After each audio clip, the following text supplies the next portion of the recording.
So let's start with how each of you got involved with this project. Vera, I'll start with you. I think my in was, it came at me at a sort of crosswinds. I think that the biggest gust was Susan Downey, having worked with her on a film called Orphan, and I think she vouched for me.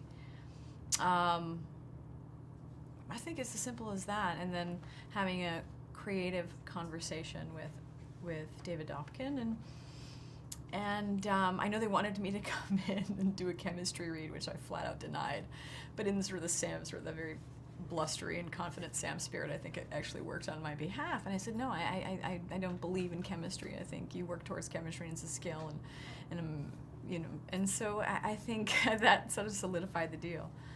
That's great. Dax? Conversely, I read about 16 times.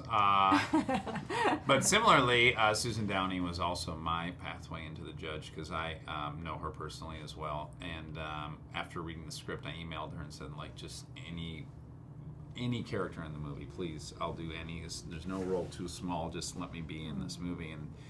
And then she set up a meeting with Dobkin and I, and we had circled each other for different things over the years, him having done so many comedies. And then ultimately I read, on tape with the casting director. Then I came back and read for him. And then Downey called me one afternoon and said, all right, you're going to Boston with us. So that was my experience. Great. And can you tell us who you play and a little bit about your character? I can't remember my character's name, but now I play C.P. Kennedy, and I am a very, very earnest new lawyer in the small town that Hank is from. And Vera, your character? I play Sam, and she is Hank Palmer's first love, lost. They were together as adolescents, and there was this mass exodus of him in her life, and cut to 25 years later, meeting that person who's left an indelible impression, and on your psyche, on your heart, on your soul, and in Sam's case, she realizes he's the missing link. Does your character have a last name? She did. It's not Elliot, is it? That would have been so confusing when you get to the credits. Wait, did Sam Elliott play Vera Farmiga, or did Vera Farmiga play Sam Elliott? It's so confusing. No, this has got a very character-driven, and it's got a great cast of actors. Had you worked with well, of course you've worked with Susan in the past. Had you worked with any of these other actors in the past? Dax or Vera? No, but I was smitten. I saw Robert Downey Jr. Jig on the Ellen DeGeneres show. I'm just a sucker for a dancer, and that was the moment I thought, I'd love to be in a scene with him one day, and so that was the great allure, in all candor, to for me.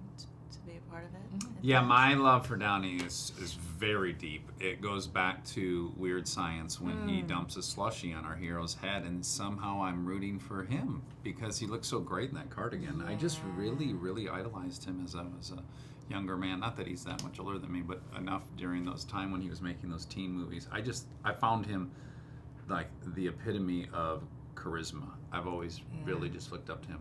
And then I've known him personally over the years, and that's always been a source of great pride to me. So to get to be in scenes with him was like the ultimate, everything. That's a real wild one for me. To actually be on screen talking to him in a movie is pretty epic. And let's talk about working with David Dobkin. It seems like it was a very collaborative... That's the costumer. Yes. That's the guy who did the costumes. And you all look great. It seems like it was very collaborative, but what did he bring to the table as a director? I'll start with you, Vera.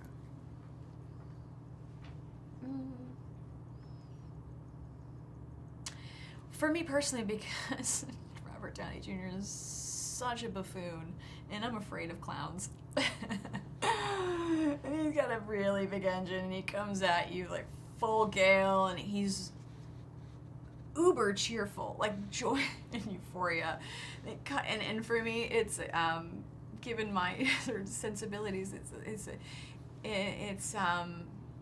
a bit disorienting, and so I was incredibly grateful it's simultaneously, look, it's invigorating. RDJ graces you with and blesses you with that zest of who he is. But for me personally, I was very happy to have Dobkin's gentleness.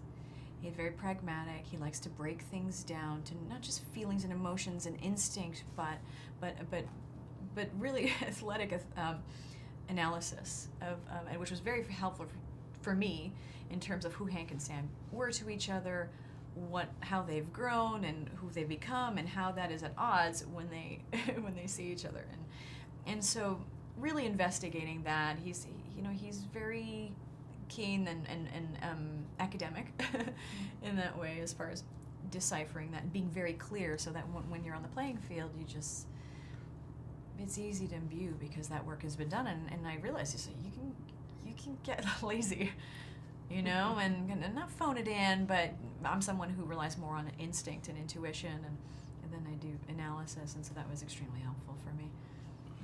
Yeah, I think his Dobkin's greatest accomplishment was he was dealing with 7 actors that had supremely unique approaches to how they act, and his ability to, within one courtroom scene, we're all there pretty much, and his shifting gears, the way he would talk to Jeremy Strong, then he would talk to Duvall, and he would talk to Downey, he would talk to me. It was like, that's a lot to juggle. That's really, he had presumably 10 different game plans at all time that he executed really well. I always felt like he was speaking my language, and I can only assume everyone else felt that way too.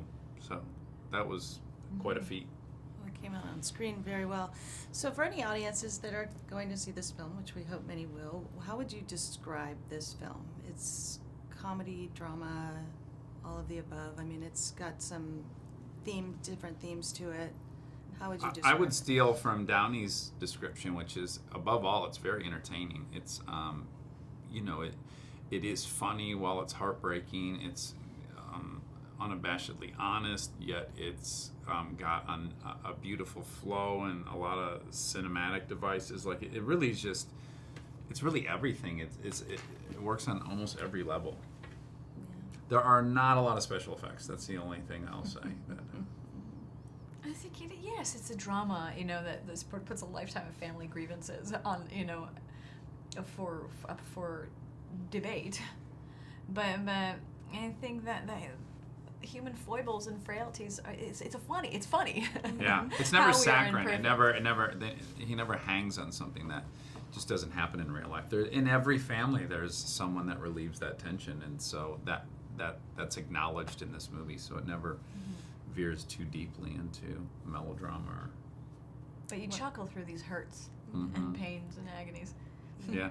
Yeah, I think that helps. There's a certain joy in connecting, your mirror neurons going like, oh my God, even if it's terrible. For me, the bathroom scene, I'm like, oh my God, I did that. Oh my God, I did that. This is so real. There's some weird catharsis to all that. So even when it's painful, it's weird, It's fun. it's fun.